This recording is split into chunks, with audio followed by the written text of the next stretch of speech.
ইতোমধ্যে নির্বাচন কমিশনের নিরপেক্ষতা নিয়ে প্যানেলগুলোর মধ্যে প্রশ্ন উঠেছে, সাধারণ শিক্ষার্থীদের মধ্যে প্রশ্ন উঠেছে।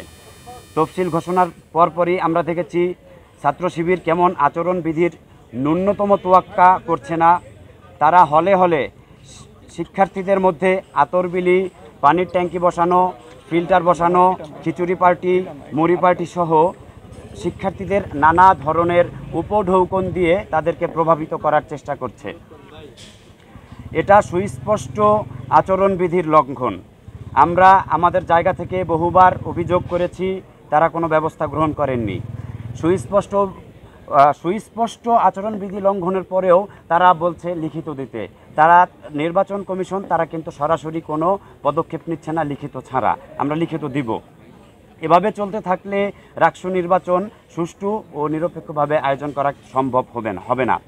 ইতোমধ্যে আমরা লক্ষ্য করেছি ব্যালট নাম্বার প্রদানের ক্ষেত্রে হলগুলোতে ছাত্র শিবিরকে বাড়তি সুবিধা দেওয়া হয়েছে, যা সম্পূর্ণ পক্ষপাতমূলক আচরণের বহিঃপ্রকাশ।